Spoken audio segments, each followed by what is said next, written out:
बिस्मिल्लाहिर्रहमानिर्रहीम। अस्सलामु अलैकुम दोस्तों, आज की वीडियो में हम आपको बताएंगे पैगंबर खुदा हज़रत इब्राहीम अलैहिस्सलाम के बारे में, उनकी विलादत के बारे में, बुत परस्ती के खिलाफ उनकी तबलीग और नमरूद की तरफ से उनको आग में फेंके जाने का वाक़या। इस वीडियो को आखिर तक ज़रूर देखिएगा। नमरूद मुल्क बाबुल का बादशाह था। बाबुल के मौजूदा नाम इराक है। नमरूद इंतहाई मगरूर शख्स था। जब उसके इब्तिदा का दायरा वसी हो गया तो लोगों से कहना शुरू कर दिया कि उसकी परस्तिश करें, क्योंकि लोग पहले ही गैर अल्लाह और लकड़ी से बने हुए बुतों की परस्तिश किया करते थे। लिहाजा वो उसे भी आसानी से खुदा मानने पर आमादा हो गए। लोगों को इस गुमराही और जलालत की ज़िंदगी बसर करते हुए एक अरसा हो गया और वो अल्लाह को बिल्कुल ही भुला चुके थे। परवरदिगारे आलम ने उस कौम की हिदायत और रहनुमाई के लिए उनमें अपना नुमाइंदा भेजने का इरादा फरमाया। नमरूद के दरबार में नजूमी भी थे। एक नजूमी नमरूद के दरबार में बड़ा मकामो मुंतलिक रखता था और वो नमरूद के बहुत करीब था। एक दिन उसने नमरूद से कहा, एक बात अर्ज करूं? तो नमरूद ने कहा। नजूमी ने बताया कि आपकी सल्तनत में एक बच्चा पैदा होने वाला है। वो बुत परस्ती को ख़त्म कर देगा और लोगों को अपने दीन की जानिब बुलाएगा और आपकी हुकूमत ख़त्म कर देगा। ये सुनकर नमरूद ने अपने दरबार के दूसरे नजूमियों की तरफ देखा। सब नजूमियों ने पहले नजूमी की तायद की। नमरूद ये सुनकर दिल ही दिल में घबराया और फिर गुस्से में आकर हुक्म दिया कि औरतों और मर्दों को एक दूसरे से अलग कर दिया जाए ताकि ऐसा कोई बच्चा वजूद में आने ही ना पाए, और हुक्म दिया जो भी बच्चा पैदा हो उसे कत्ल कर दिया जाए। नमरूद के मुंह से इस हुक्म का निकलना था कि बाबुल में पैदा होने वाले बच्चे कत्ल किए जाने लगे। कहते हैं कि नमरूद के हुक्म पर इस मरदूद के जल्लातों ने 1,00,000 बच्चे कत्ल किए। नादान नमरूद ये समझता था कि हैलों से वो खुदा ताला के इरादे के आगे बांध सकेगा। इसी मुल्क बाबुल में एक खातून थी जिनका नाम तारीख ने नोना बताया है। नोना उस वक्त हामला थी, लेकिन उनके हमल के असर को अल्लाह ने छुपा दिया। जब उनके बच्चे की पैदाइश का वक्त आया तो वो नमरूद के खौफ से शहर से बाहर चली गई और वहाँ पहाड़ के एक गार में पनाह ले ली।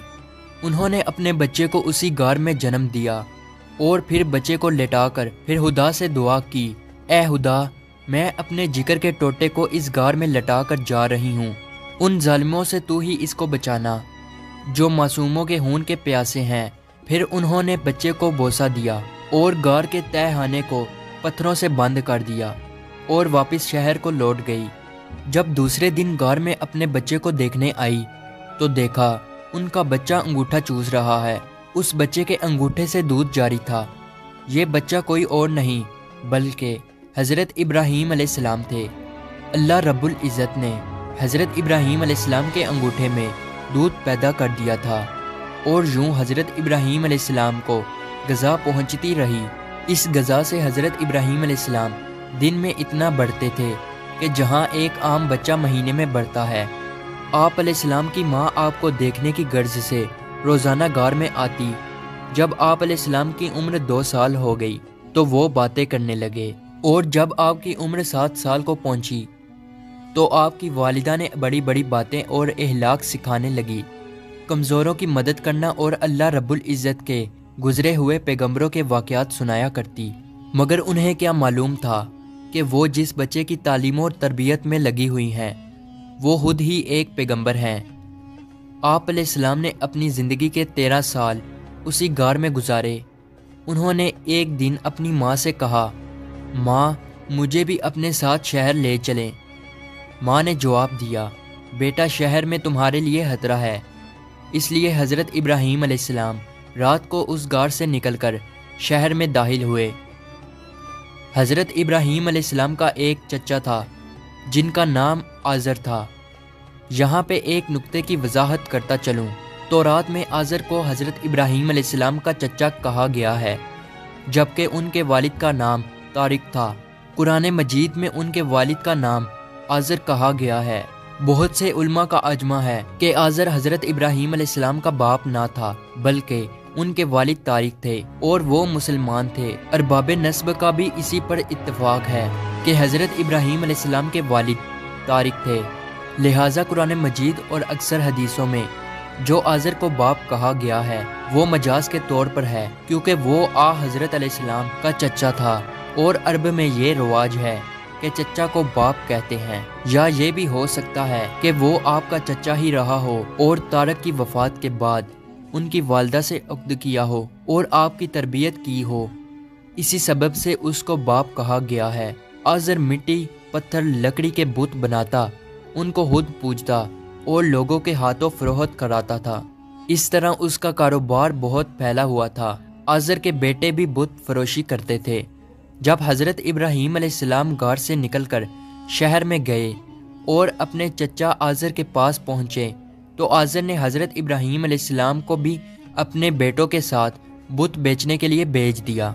हज़रत इब्राहीम अलैहिस्सलाम ने बुतों के गले में रस्सी बांधी और उन्हें ज़मीन पर घसीटते हुए ले गए, जिससे वो मिट्टी, कीचड़ और कूड़ा क्रिकेट से आलूदा हो गए।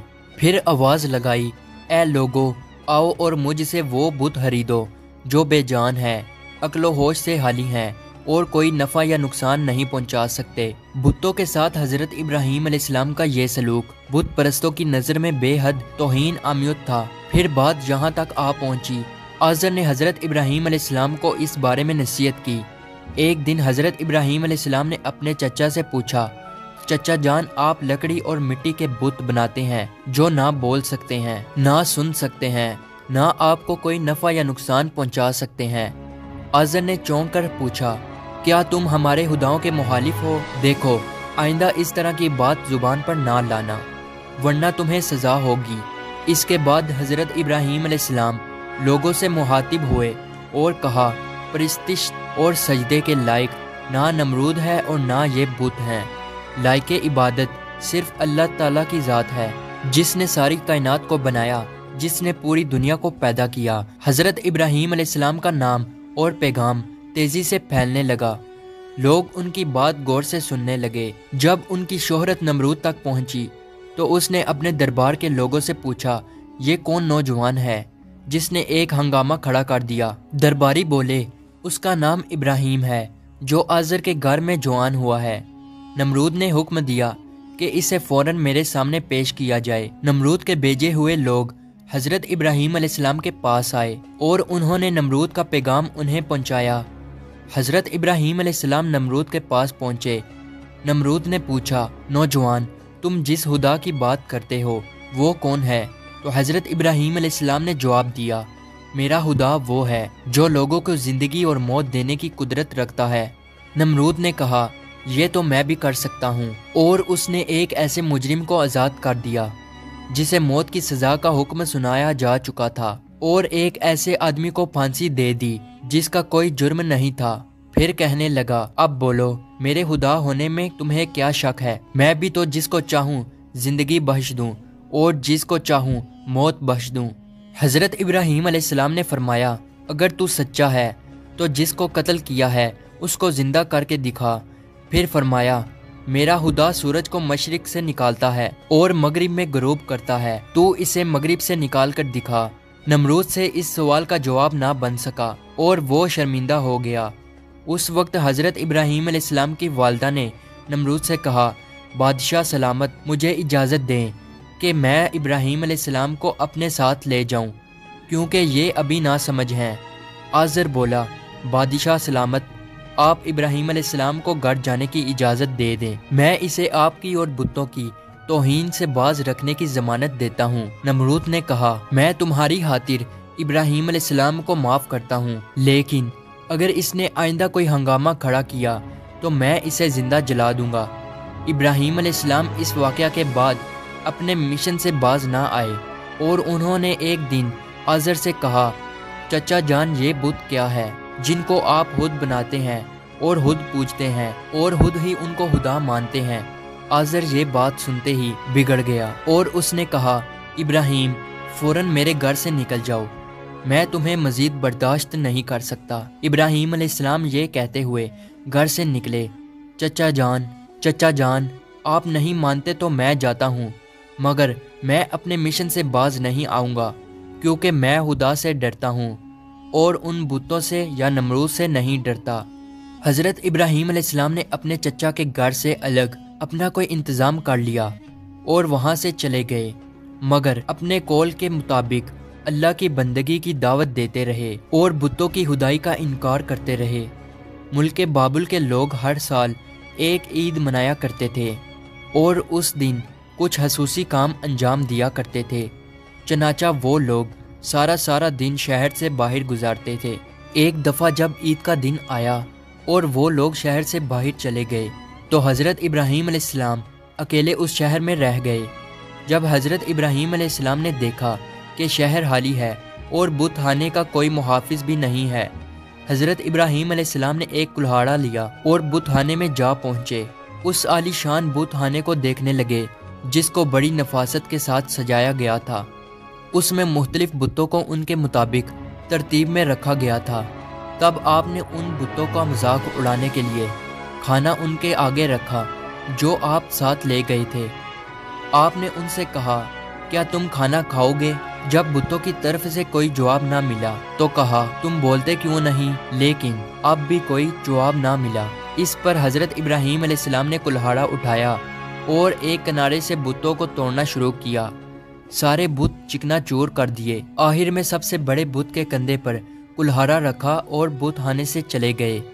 جب شہر کے لوگ واپس لوٹے تو اپنے بت خانے میں گئے۔ وہاں جو ان کے بتوں کا حشر تھا، یہ دیکھ کر وہ بہت حیران اور پریشان ہو گئے۔ لوگ سوچ میں مبتلا تھے کہ یہ سب کچھ کس نے کیا ہے۔ سب لوگوں کی زبان پر ایک ہی الفاظ تھا کہ کس نے ہمارے خداؤں کے ساتھ ایسا سلوک کیا ہے۔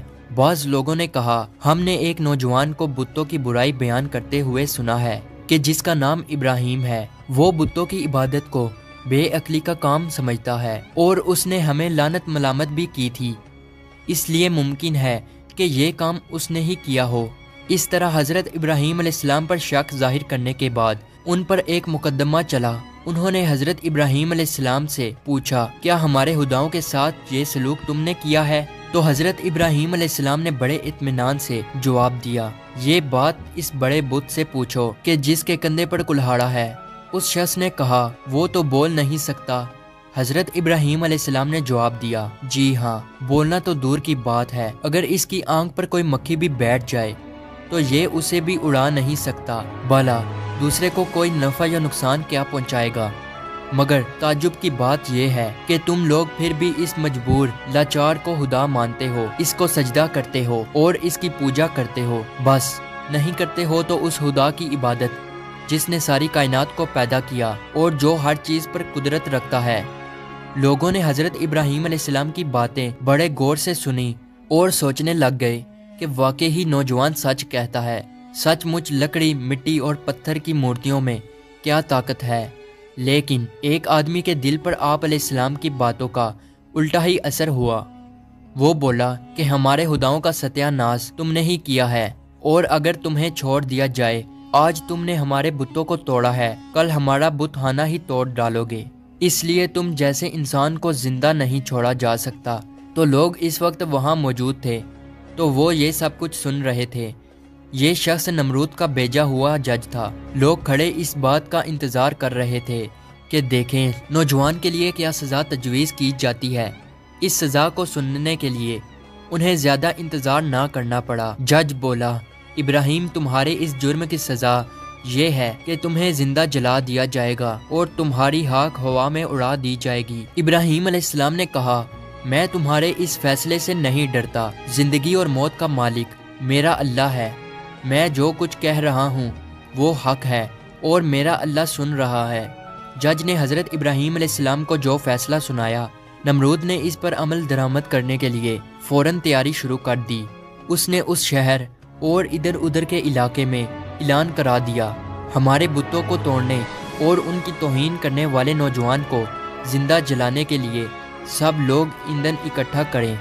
ادھر بت خانے کے پجاریوں نے بھی اعلان کیا، جو لوگ اپنی کسی مراد کے پورا ہونے کے لیے ایندھن جمع کریں گے، ان کی مراد پوری ہوگی۔ اس اعلان کو سن کر لوگوں نے زیادہ سے زیادہ ایندھن جمع کرنا شروع کر دیا۔ ادھر شہر کے تمام لوگوں نے لکڑیوں کو اکٹھا کرنا شروع کر دیا۔ ادھر ابراہیم علیہ السلام قید کر لیے گئے۔ لوگوں نے ایندھن کے لیے لکڑیوں کو اکٹھا کر کے ایک جگہ اس کا سٹال لگا دیا۔ اس کے بعد ان لکڑیوں کو آگ لگائی گئی۔ جب شعلے بھڑک اٹھے تو حضرت ابراہیم علیہ السلام کو قید خانے سے نکال کر لایا گیا۔ جب انہیں اس میدان میں لایا گیا جہاں آگ جلائی گئی تھی تو آپ علیہ السلام اس آگ کو دیکھ کر ہنس پڑے۔ حضرت ابراہیم علیہ السلام نے اس اونچے مینار کو بھی دیکھا جو میدان سے کچھ دوری پر تعمیر کیا گیا تھا، جس میں ایک خوبصورت کمرہ تھا جہاں نمرود کے ساتھ اس کے وزیر اور بشیر بیٹھے تھے۔ کہتے ہیں کہ یہ آگ اس قدر شدید تھی کہ اس کے اوپر سے پرندہ گزر نہیں سکتا تھا۔ چنانچہ جب حضرت ابراہیم علیہ السلام کو لایا گیا تو ان لوگوں کو یہ معاملہ پیش آیا کہ اب ابراہیم کو آگ میں کیسے پھینکا جائے۔ اس دوران شیطان نے ان لوگوں کے دماغ میں منجنی کا تصور ڈالا۔ حضرت امام جعفری صادق علیہ السلام سے منقول ہے کہ منجنی دنیا میں سب سے پہلے حضرت ابراہیم علیہ السلام کے لیے کوفہ میں قصار نامی ایک نہر کے کنارے بنائی گئی اور وہ قریائے کنتانہ میں بنائی گئی۔ اس منجنی کو شیطان نے بنایا تھا۔ چنانچہ حضرت ابراہیم علیہ السلام کو منجنی کے ذریعے آگ میں پھینک دیا۔ اس وقت آسمان و زمین سے فریاد بلند ہوئی اور کائنات کی ہر ایک شے نے ابراہیم علیہ السلام کی امداد کی خواہش کی۔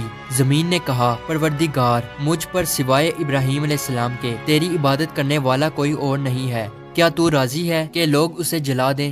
فرشتوں نے کہا، تیرے خلیل ابراہیم علیہ السلام کو لوگ جلاتے ہیں۔ حق تعالیٰ نے فرمایا، اگر مجھ سے وہ مدد طلب کرے گا تو میں یقیناً قبول کروں گا۔ جبرائیل علیہ السلام نے کہا، خداوند، تیرے خلیل حضرت ابراہیم علیہ السلام کے سوا زمین پر تیری عبادت کرنے والا کوئی نہیں ہے۔ تو نے ان کے دشمنوں کو ان پر مسلط کر دیا ہے تاکہ ان کو آگ میں جلا دیں۔ حق تعالیٰ نے فرمایا، خاموش ہو جا، ایسی بات تیرے جیسا بندہ ہی کہہ سکتا ہے جو ڈرتا ہے کہ کوئی امر اس کے قبضہ اختیار سے باہر ہو جائے گا۔ وہ میرا بندہ ہے، جس وقت چاہوں گا اس وقت بچا لوں گا۔ اگر وہ مجھ سے دعا کرے گا تو میں قبول کروں گا۔ پھر ابراہیم علیہ السلام نے اپنے پروردگار سے دعا کی، یا اللہ یا واحد یا من لم یلد ولم یولد ولم یکن لہ کفوا احد نجینی من النار۔ اس وقت جبرائیل علیہ السلام نے حضرت ابراہیم علیہ السلام سے ہوا میں ملاقات کی جبکہ وہ منجنی سے جدا ہو چکے تھے اور پوچھا کہ اے ابراہیم علیہ السلام، کوئی حاجت مجھ سے ہے؟ آپ علیہ السلام نے فرمایا، تم سے کوئی حاجت نہیں ہے، لیکن عالموں کے پروردگار سے میری حاجت ضرور ہے۔ اس وقت جبرائیل علیہ السلام نے ان کو ایک انگوٹھی دی جس پر نقش تھا، لا الہ الا اللہ محمد الرسول اللہ۔ پھر خدا نے آگ کو وحی کی، کونی برتن یعنی سرد ہو جا۔ اس کے ساتھ ہی آگ سرد ہو گئی اور وہاں جبرائیل علیہ السلام آئے اور آگ کے ساتھ بیٹھ کر گفتگو میں مشغول ہو گئے۔ ان کے چاروں طرف گلو لالا پیدا ہو گئے۔ کہتے ہیں کہ جب آگ جل رہی تھی تب چھپکلی آگ کو پھونکتی تھی اور مینڈک پانی لا کر اس پر پھینکتا تھا تاکہ اس کو بجھا دیں، اور جب خدا نے وحی کی کہ سرد ہو جا، 3 روز تک دنیا کی تمام آگ میں گرمی باقی نہ رہی تھی۔ اور یوں اللہ تعالیٰ نے اپنے پیغمبر حضرت ابراہیم علیہ السلام کو اتنی بڑی آگ سے محفوظ رکھا۔ یہ سارا معاملہ دیکھنے کے بعد نمرود ابراہیم علیہ السلام کے پاس پہنچا اور بولا، نوجوان، ہمیں تعجب ہے کہ تمہارا حکم آگ پہ چلتا ہے۔ ابراہیم علیہ السلام نے جواب دیا کہ یہ تمام میرے خدا کی قدرت ہے۔ نمرود حضرت ابراہیم علیہ السلام کی غرمت کو تو اپنی آنکھوں سے دیکھ چکا تھا، مگر وہ آپ کی باتوں کو تسلیم کرنے کے لیے پھر بھی تیار نہ ہوا۔ نمرود کو لگا کہ کہیں لوگ حضرت ابراہیم علیہ السلام پر ایمان نہ لے آئیں۔ اس نے فوراً لوگوں کو لالچ دے کر اور کچھ کو ڈرا دمکا کر بہکایا۔ اس واقعہ کے بعد اس نے حکم دیا کہ انہیں شہر بدل کر دیا جائے تاکہ کوئی شخص ان کا پیرو نہ بنے اور ان کا دین اختیار نہ کر سکے۔ حضرت ابراہیم علیہ السلام خود بھی نمرودیوں کے ساتھ ان کے شہر میں رہنے سے خوش نہ تھے، اس لیے وہ شہر چھوڑنے پر آمادہ ہو گئے۔ چنانچہ انہوں نے اپنی بکریاں اکٹھی کی اور انہیں اپنے ساتھ لے کر روانہ ہو گئے۔ کیونکہ آپ کے پاس بہت بکریاں اور دوسرا سامان بھی تھا، اس لیے نمرود نے حکم دیا کہ یہ سارا سامان ضبط کر لیا جائے۔ حضرت ابراہیم علیہ السلام نے کہا، اگر تم میری بھیڑ بکریاں اور مال لینا چاہتے ہو تو میں نے اس سرزمین میں اپنی جتنی عمر گزار کر یہ بھیڑ بکریاں جمع کی ہیں، تم میری وہ عمر لوٹا دو اور پھر میرا مال ضبط کر لو۔ جب بات بڑکی تو یہ مقدمہ نمرود کے ایک منصف کے پاس پہنچا۔ اس نے فریقین کے بیانات سننے کے بعد فیصلہ حضرت ابراہیم علیہ السلام کے حق میں دے دیا तब आप अपनी बकरियां और दूसरा सामान लेकर अपनी बीवी सारा और अपने भतीजे हजरत लूत अलैहिस्सलाम के हमरा बाबुल छोड़कर चल दिए। अक्सर मुअर्रकों और बाज़ मुफस्सरों ने जिक्र किया है कि आग से निजात के बाद हजरत इब्राहीम अलैहिस्सलाम ने नमरूद को दीन हक की दावत दी। उस शकी ने कहा, मैं तुम्हारे खुदा से जंग करूंगा, और एक दिन मुकर्रर किया। उस रोज नमरूद बेशुमार लश्कर लेकर मैदान में आया। इब्राहीम अलैहिस्सलाम तन्हा उसके मुकाबला में खड़े हुए, यहाँ तक कि हक़ ताला ने सबसे कमजोर महलूक मच्छर को भेजा, जिनसे फजा तारीक हो गई और वो लश्कर वालों पर हमला आवर हुए और उनके सर और नाक में लिपट गए, यहाँ तक कि सब के सब भाग खड़े हुए। नमरूद भी जलीलो रसवा होकर वापस आया, लेकिन फिर भी ईमान ना लाया। तो खुदा ने एक कमजोर मच्छर को हुक्म दिया कि उसके दिमाग में घुस जा, तो वो उसके दिमाग में जाकर उसका मगज खाने लगा। नमरूद इस कदर बेचैन हो गया कि चंद आदमियों को मुकर्रर किया कि चप्पल की बारीक नोक उसके सर पर मारी जाए। नमरूद को इसी हालत में 40 साल गुजर गए, तो वो ईमान ना लाया। बिलाहिर इसी हालत में मर गया और इस पर जहन्नम मुसल्लत हो गई। उम्मीद है हमारी आज की वीडियो आपको अच्छी लगी हो, तो इसे लाइक और सब्सक्राइब जरूर कीजिएगा। मिलते हैं अगली वीडियो में, तब तक के लिए अल्लाह हाफ़िज़।